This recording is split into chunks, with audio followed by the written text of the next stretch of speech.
Welcome to Everything Pro Wrestling. Everything Pro Wrestling is a show by the fans, for the fans. And here's your host, Conrad Cushman.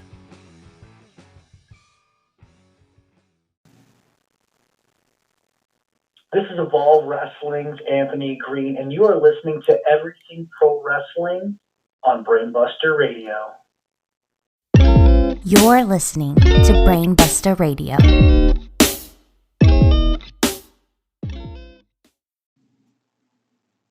Ladies and gentlemen, welcome to Everything Pro Wrestling. Everything Pro Wrestling is a show by the fans, for the fans. And I am your host, Conrad Cushman, and today I have a very special interview lined up for you. I've been hyping it all week, and we have one of the best wrestlers out there today.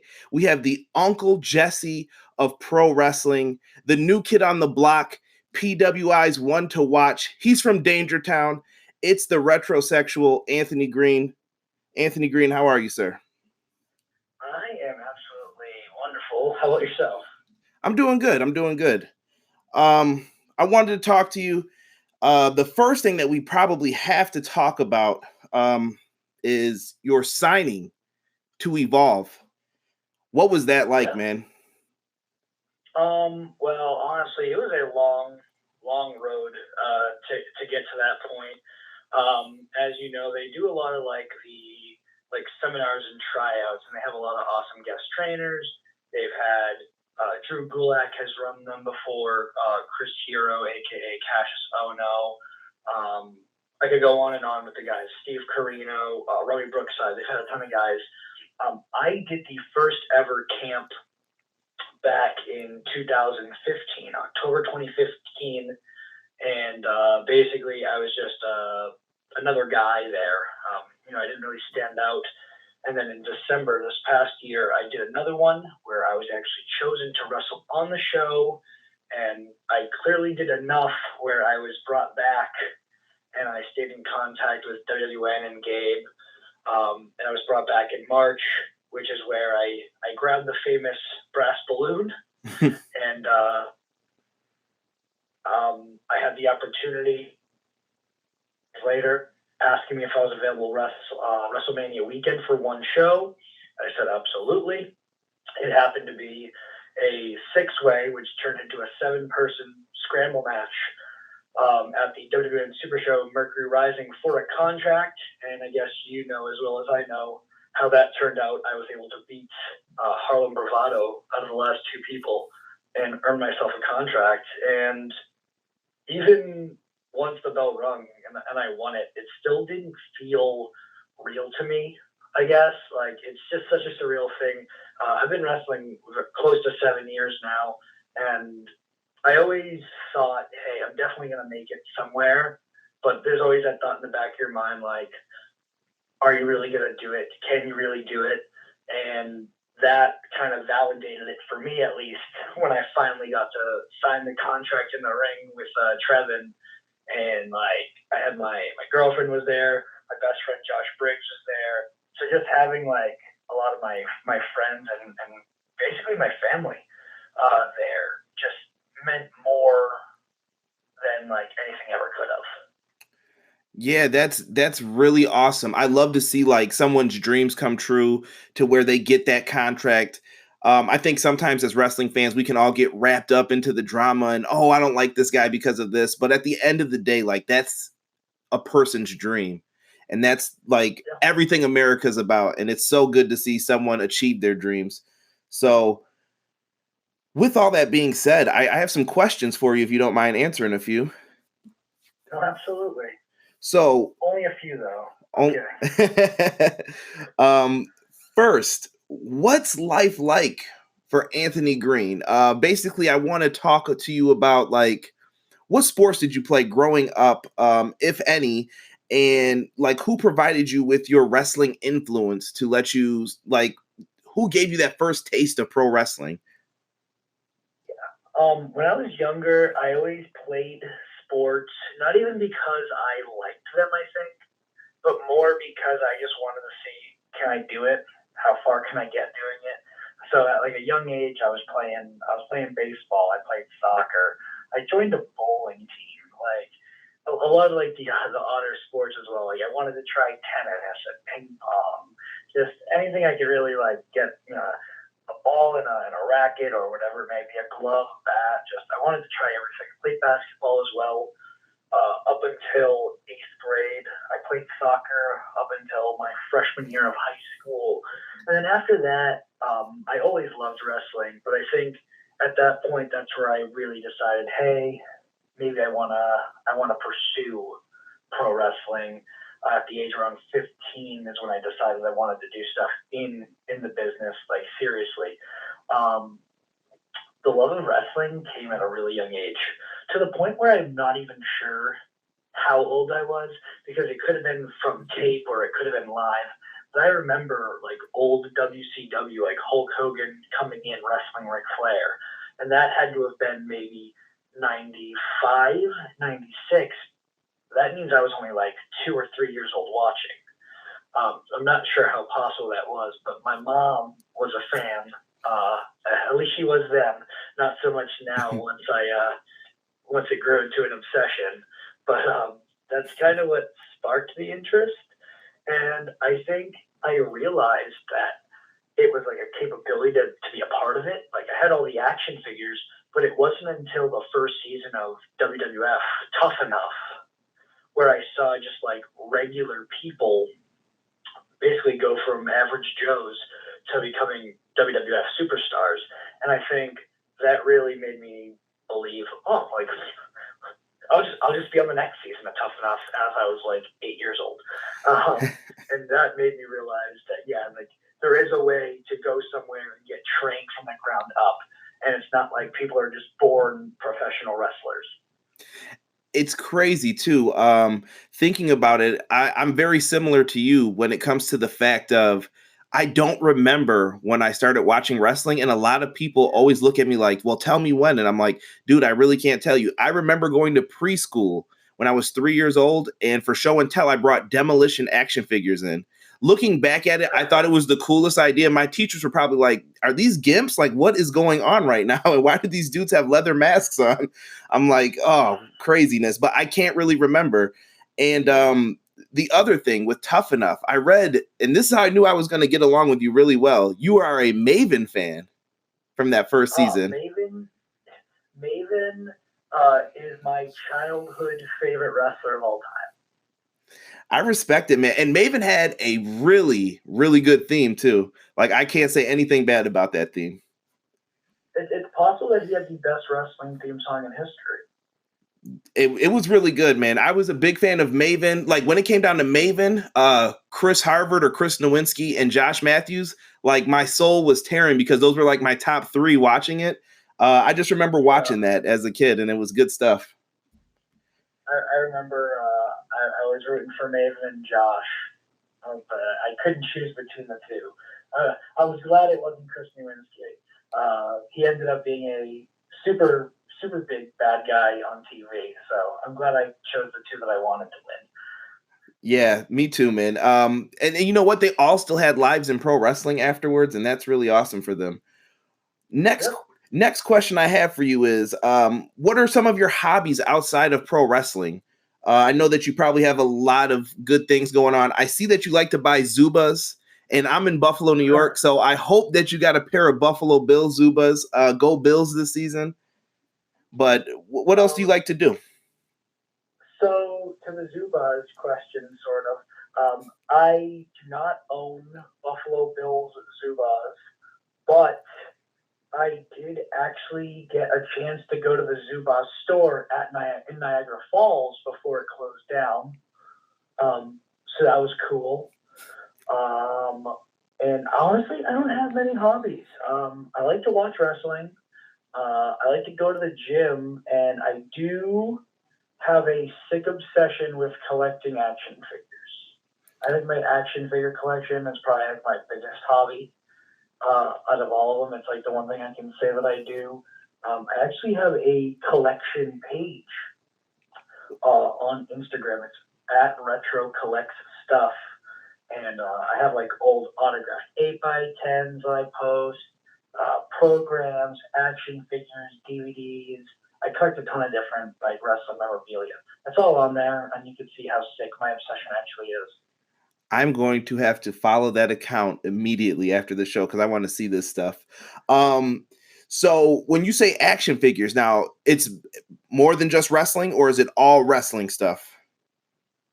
It is, I would say, 90% strictly pro wrestling, but I do have like a few other things I really like. So my favorite movie of all time is The Goonies. So I have the entire Goonies action figure set, which is only like 6 or 7 action figures, so it's like nothing to call home about. And I'm a big fan of New Kids on the Block. So I have the whole New Kids on the Block series. That is nice. When I was a kid, I used to have the MC Hammer one, so I remember like all those coming out. That's really sweet. I wish I would have kept them, man. Oh, man. I'm just trying to keep the retro thing alive, basically. I like it. But let's get into some more of your wrestling stuff. I just wanted people to get the chance to know you because some people don't know outside hobbies besides pro wrestling. But I have to ask, I know your first character when you first came into wrestling, you came in as kind of like a fun, lovable, and I hate to use the word, but kind of like a pushover character. And then before that, you were a referee at like 16, maybe even before then. How did you transition into like the retrosexual character? Like walk me through kind of like your career and the progression of this character to the referee to, I mean, like, how did you come up with all this? So I found a wrestling school at a really, really young age, maybe 5-10 minutes from my house. And I was 13 years old, and my parents signed me up. So I don't really count this time, which I mentioned before, how I kind of found wrestling at the age of 15, 16, which I'll get into. So at that point, like I never wrestled on a show. I never refereed or anything. I would just show up, set up rings at some places. Obviously, I didn't have a car. I was only 13 years old, so I would only be able to go when I had a ride by my parents or something. But when I turned 15, I was more capable in the ring. My body grew a little bit more. I was able to handle more of the bumps and bruises. And when I turned 16, I decided, hey, wrestling might not be my thing, but referee. I want to be a part of wrestling in some facet. So maybe refereeing will be my in. Began refereeing at 16. I still continued to train at some of these like smaller places where I would just train before shows and whatnot. Trained, and I would just referee. I had a lot of awesome refereeing opportunities. I refed for like Tito Santana, Brutus Beefcake, Jimmy Snuka, Matt Hardy, Raven. The list can go on of like bigger names that I got to referee for. And I got to work with a lot of bigger promotions as well. I refed for companies like Beyond Wrestling, AIW in Ohio, NEW, just to name a few, PWS as well, out of New Jersey. I actually refed the Muda weekend when they brought in Great Muda, so that was pretty cool for me. And I ended up taking the stink face from Coco Beware. I always like to, any chance I get to bring that up, it's just the most ridiculous thing. Coco Beware giving the referee a stink face. I don't know. And then I found Spike Dudley's wrestling school, which is about 45 minutes from me. And I began training there. And the head trainer named Ryan Waters, along with Mike Kanellis, I guess, and Maria Kanellis, they told me that they thought that I could be more than just a referee. So they made me do more drills, made me work a little harder. And maybe 2 weeks before I graduated high school, I was 18 years old, and I had my first ever professional wrestling match. I tried a lot of different things. My first ever wrestling name was Josiah Matthews, actually. And it was just a name. There's no character, really. I just thought it was a cool name. And I did that for a couple shows, and then I finally just decided I wanted to use my real name because some places that I would still referee at started turning me wrestler, so I just became the Revolution, Anthony Green. And I was like the dangerous Danny Davis, basically, of the local New England independents for a little bit. Soon after, I was just a big fan of alliteration, And the joke was I was all good, even though I was brand new, so I wasn't really that good. So All Good Anthony Green became the name. And I was basically just a sheltered, I guess, version of me. Just like I was kind of timid still when I started the All Good stuff, and I would use it as an excuse, like, oh, I'm just a regular guy. I'm just an average person, you know. I'm trying to be the man of the people. And in pro wrestling, obviously, like, you want to be a character. So I started coming out a little bit more. I was more fun loving. I was the boy next door, you know, young, chipper, baby face, and that can only get you so far, I feel, in pro wrestling. And it wasn't until I basically remained that character or variations of that persona, which is just average old, you know, Anthony Green, before I really found my charisma as a person. It wasn't until December 2017 where I was like, I'm not as jacked as Brian Cage. I'm not as athletic as AR Fox. What do I have above these other guys? And the answer was my charisma. And I had charisma in the locker room or on car rides or out to dinner. I'd be the guy cracking jokes, being funny. But I don't think I brought that to the ring.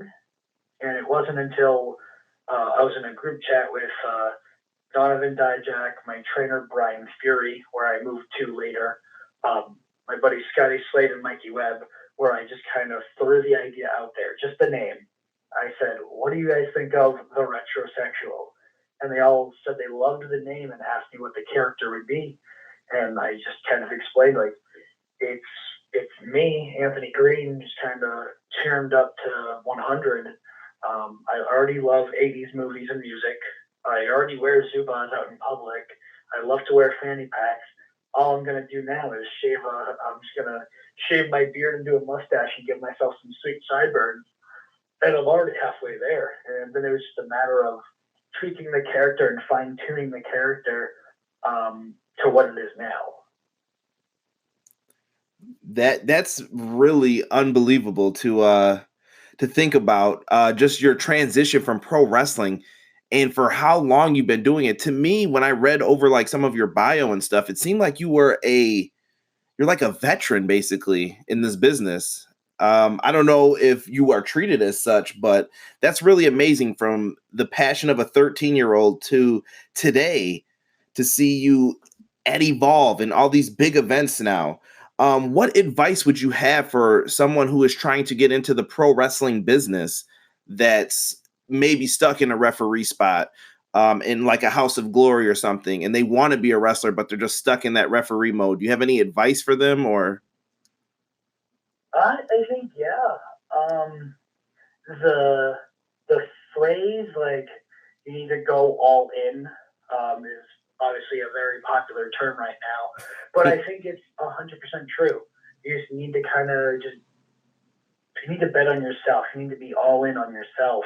If you don't want to be a referee and you want to be a wrestler, you got to tell that your trainer or tell that promoter, like, hey, I'm only taking wrestling bookings now, or I want to really commit to being a pro wrestler. Because if you don't tell anybody, then no one's going to know, and you're just going to be the referee forever. Like, for me, I was wrestling and refereeing on shows at the same time, and it wasn't until I kind of had a little more of a voice for myself when I got a little older. I was 18 refereeing and wrestling, but when I turned 19, that was the year I decided, like, at some point I need to just stop refereeing.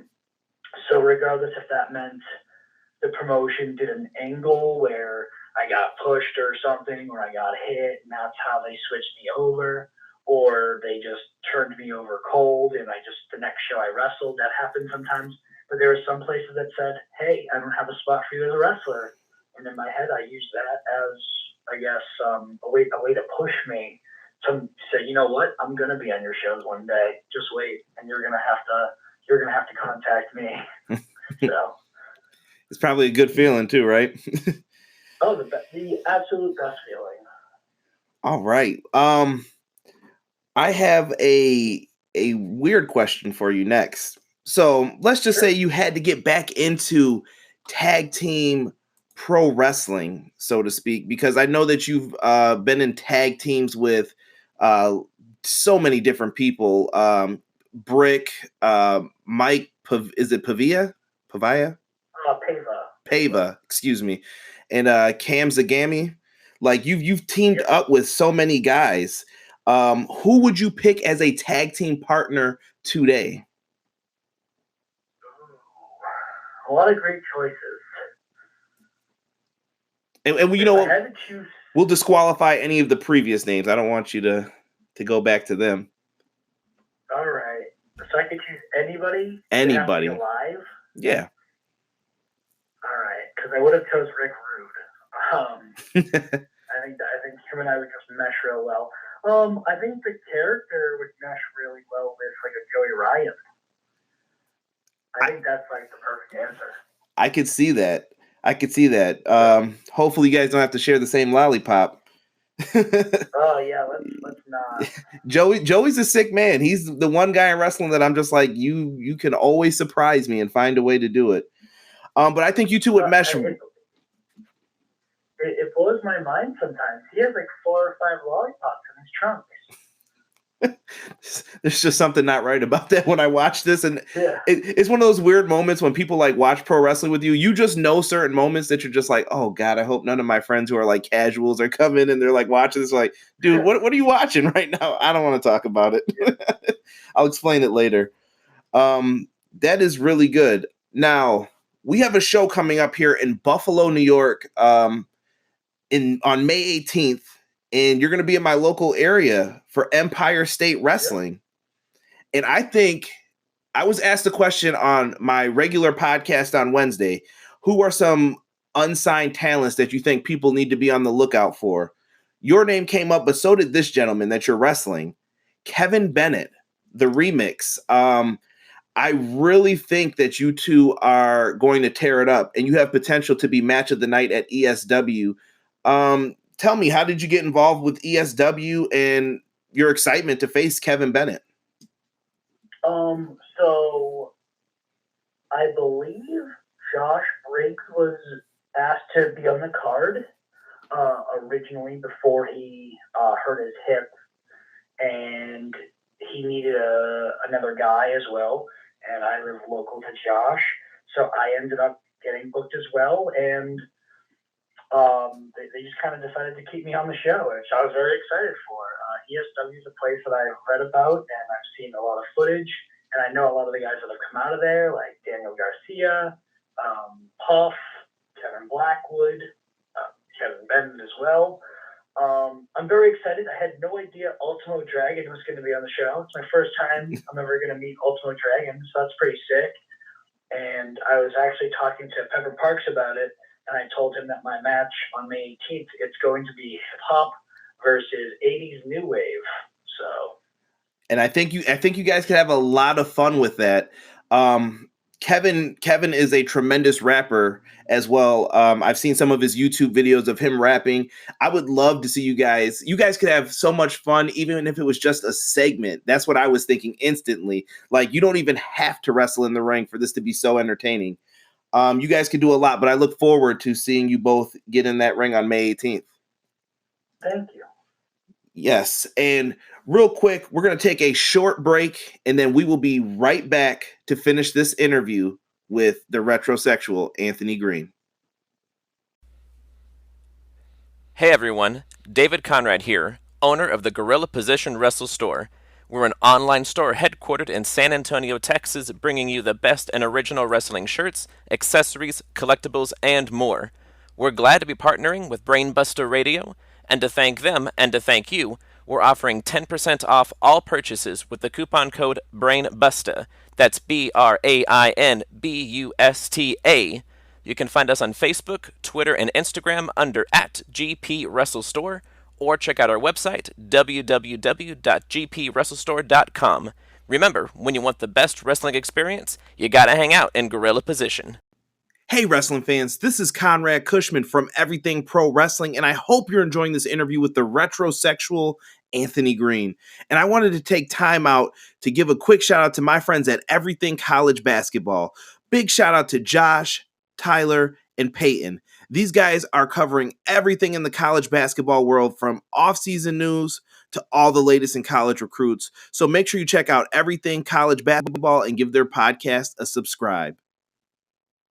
Hey everyone, Wilfred from Wilfred Watches Podcast, and you're listening to Everything Pro Wrestling. All right, ladies and gentlemen, and we are back. We are still talking with the retrosexual Anthony Green. Anthony, on behalf of Brainbuster Radio, I have to thank you so much for taking time out of your busy schedule to come on here and do this interview for us. We appreciate it. You guys at Evolve are evolving pro wrestling right now, and there's a lot of different things happening in the world of professional wrestling. What plans do you have in Evolve? I mean, do you want to get to face like an Austin Theory? Do you want to try to become the world heavyweight champion? Where do you want to take this with your new involvement with Evolve? I think it's cliche to say, but it's very true. I don't just want to go to Evolve to be another guy in Evolve. Obviously, nobody does. I want to go in Evolve to be the guy. If that means I'm going to walk in there and challenge an Austin Theory for the Evolve Wrestling title, that might be the case. But there's other world titles and other big opportunities there as well. There's JD Drake with the WWN Live Championship, and there's also the Tag Team Championships right now. Joe Gacy and Eddie Kingston are the champs. All I got to do is find myself a partner, and I could easily be in the Tag Team division as well. For now, I think it's going to be all about getting the eyes on me. So I got myself there. Now it's a matter of keeping myself there. So like this upcoming weekend, May 10th and 11th, it's my first official weekend under contract with Evolve. And as of right now, my matches are not announced, but there's a ton of talent that are also not announced. So I could end up in there with a Leon Ruff. I could end up in there with a Kurt Stallion. Ace Perry will be making his debut in Indianapolis. There's so much great talent there in the pool, that it's just a matter of I need to show Evolve and show the WWN that I'm above these guys and then work myself to the next tier. Yes, and the crazy part about your new relationship with wrestling with Evolve, it makes you start to think of, how do I want to say this without... Everyone thinks NXT when they hear Evolve because of the relationship that they have. A lot of guys have come over from there. Guys like Johnny Gargano, they have done amazing work and turned out some of the best superstars who could lead into opportunities for working with an NXT. How do you feel about an opportunity like that, if ever presented to you, to go down to NXT and maybe be featured in some of their matches? I mean, that's the goal. The goal is to get to WWE one day. And on top of having the opportunities to maybe go down there, as you said, a lot of those guys come here now. Like this upcoming weekend, there's a ton of talent from NXT coming in. The two most known that are going to be coming in, Adam Cole and Cassius Ohno. So even just getting their eyes on me and noticing me, maybe one of them's going to say, "Hey, Gabe, next time I'm here, put me in the ring with Anthony Green." You honestly never know. Yeah, and they're really both great wrestlers too. When it comes to it, yes. I want to see you in that ring, and I have a really good feeling that we're going to see you in some of the brightest matches for Evolve.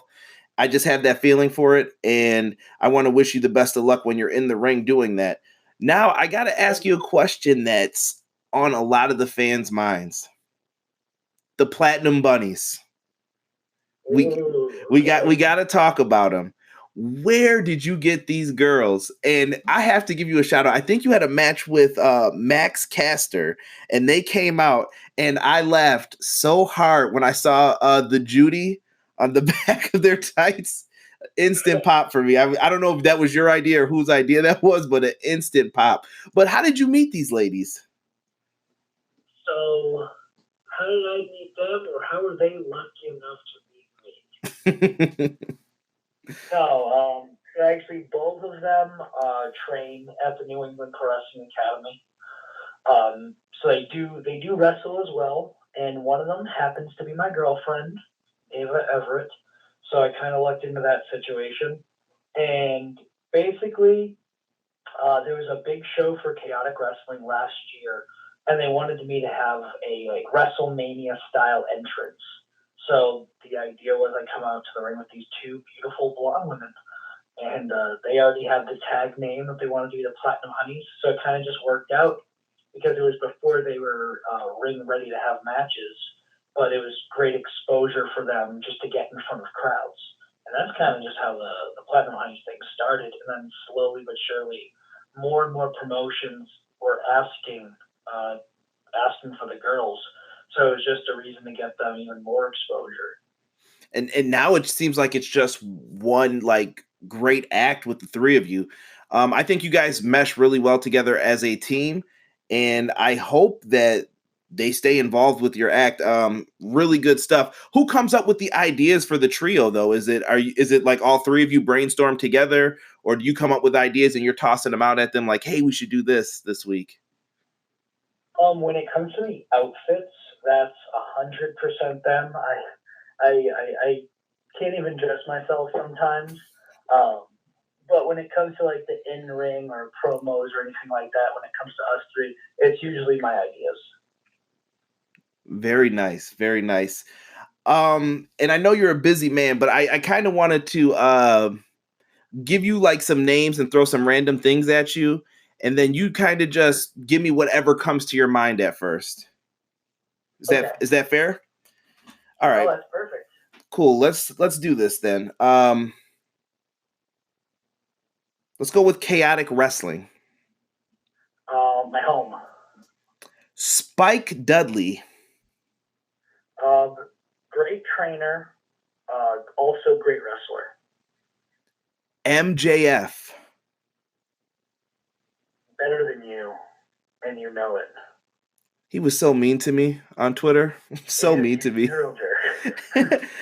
At the last ESW show, he definitely got me real good. He was like, yeah, hey, Cue Ball, come over here. You want to take a picture with me? And then I said, you were talking crap about me on Twitter about me reviewing this show, right? He was like, I was. And then I finally got him making fun of him in some of the pictures, and everyone popped for it. So that was a really good moment with him. And then the Rosie O'Donnell thing came out the next day, and then he just left me alone. So it was great. My sunshine, my only sun. Yeah, he's adorable as a kid. Not so much as an adult. You got that right, man. How about the Cam Ann connection?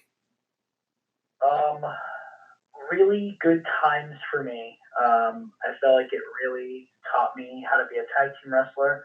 It was also the first thing that I really started doing in wrestling where I got to travel a lot. So very useful. Tommy Dreamer. Gave me a chance before I was probably ready. He booked me on the House of Hardcore show based on a tryout that I did when I was like 2 years in the business, and I got to wrestle at the ECW arena at 21 years old. That is freaking awesome. CZW. Man, the Combat Zone. It has been a major push for me. I can't thank what they've done for my career in the past year enough. Whether it be putting me in the ring with like a Joey Ryan or Jimmy Rave, or even a David Starr at Cage of Death at the ECW arena, all that stuff really put me on another level in independent wrestling. So I owe a lot to CZW. Let's talk about the word podcasting. Podcasting. It is honestly like it has taken over pro wrestling on the internet. I mean, Colt Cabana is the man that kind of made it famous, and then you have guys like Conrad Thompson who just changed the game with Bruce Pritchard. I think it's an incredible way for fans to learn wrestlers' stories, much like myself right now. And I think it's just a really cool and different way for fans to get their voices heard. And you shared a little fun story with me before we came on the air, and I think I want you to share it just so people can know how deep-rooted you are into pro wrestling. So I began podcasting, which back in the day was known as Internet Wrestling Radio. Back in like 2007, 2008, when I was only like 13, 14 years old, for the National Wrestling Airwaves. I've done a few shows. The one that I mentioned was Total Nonstop Radio with my buddy Big Al. And we also did one a year later. It was called Wrestling Autism Radio. It was a wrestling radio show promoting wrestling autism, which was a foundation made, and all the money went to autismspeaks.org. That's awesome. Awesome. I just wanted people to know that because I did not find that anywhere till I spoke to you. So very cool to know that. I still got a couple more things here for you. Brutal Bob Evans. Very helpful trainer. I feel like he is great at building, giving you the tools to build the foundation of the house. And then from there, he's always there to guide you when you need help. Fanny pack. Greatest invention of all time. Best thing since sliced bread. Speaking of sliced bread, Paul London. Oh man, technically that'd be Brian Kendrick. I know it's Brian Kendrick, but it just fit right into there with the people probably don't even know they were called the Hooligans at one point. Oh man, yeah, geez. That was my favorite tag team back in the day. Good segue though. Paul London, one of my favorite matches and favorite moments of my career. Long story short, at the end of the match, he grabbed the mic, said some really nice things about me, and the promoter of the show, Limitless Wrestling, Randy Carver Jr., slid a picture of me as a fan with Paul London in the ring, and with a marker for Paul London to sign it for me. And Paul London picked it up, finished his speech, and then asked me to sign the autographed picture for him, which basically made me tear up in the ring. That is a great way to put somebody over. Yeah. Really cool story. And then Evolve. My new home. And I'm really excited for the future there. I think it's a major step for me in my career. It took me 7 years to sign my first ever wrestling contract. So I think these next few years are going to be ones that I'm really going to cherish and remember. Now, I do want to ask you about NXT one last time. If you could have one match against one person on that roster, who do you pick? Do I have to pick one? Just one. I'm going to answer it this way for the sole reason that he has worked for Evolve. I think it is a feasible match that can happen, and I think this match just screams money, and that would be Retro AG versus Velveteen Dream. Thank you. I was going to tell you my answer afterwards, and that was going to be my answer. I even had it like booked in my mind instantly as soon as I thought of you two.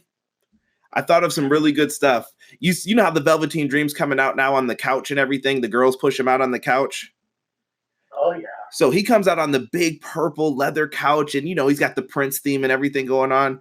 And then when you come out to interrupt him, I would have you do the exact same thing, but on an 80s couch with your girls pushing you out there, and you are just like the king of sleaze, and you just come out. It would be perfect way to build up the feud, and I think you guys would have an excellent match for that NXT North American Championship. But I think it writes itself. But thank you so much for allowing me to interview you. It's been really great. I know that you're a busy man, and I can't keep you all day because I talk pro wrestling with you probably this entire time. Thank you so much for coming on Brainbuster Radio and doing this interview with me. No, I'm glad I could, man. I'm really glad you reached out, and this was able to happen today. Now, I know you've got some things to plug besides matches, maybe some upcoming bookings. Where can the people find Anthony Green if they want to get in contact with him? The easiest way to contact me would probably be on the Instagram and the Twitter. You can get me on Twitter at RetroAG. On Instagram, I am at RetroAG_ because somebody already took RetroAG for some reason. As I mentioned before, I do also have a second Instagram page promoting my collection that is at Retro Collects Stuff. That's a pretty cool page. I do have a Pro Wrestling Tees account with 2 exclusive shirts only available on PWTees, and that is prowrestlingtees.com/RetroAG. If you want to catch me live, if you're in the Midwest area next week, Evolve Wrestling, May 10th in Livonia, Michigan, right outside of Detroit. I'll be live in action. And then the next day, not too far away from Livonia, I will be in Indianapolis, Indiana for Evolve as well. That is my official start with Evolve, and I am super excited to make it happen. And yeah, that is all.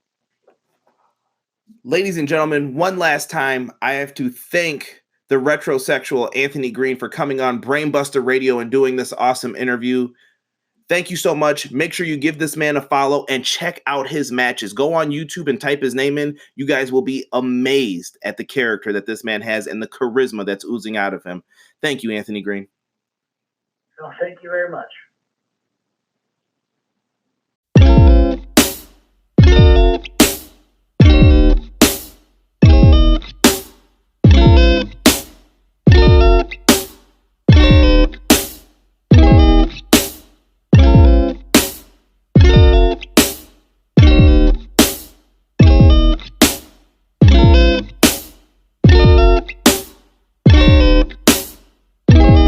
Are you looking for the newest and hottest in the world of pro wrestling? Then check out the amazing action on powerslam.tv, the biggest indie pro wrestling channel in the world. Get over 6,000 hours of the best events from over 150 of your favorite promotions from 20 different countries around the globe. Brands like Progress Wrestling, Evolve Wrestling, Combat Zone, Defy, PCW Ultra, PWX, Over the Top, Shine, and hundreds of others with fresh content added every day for only $5.99 per month. Get your free trial today at powerslam.tv.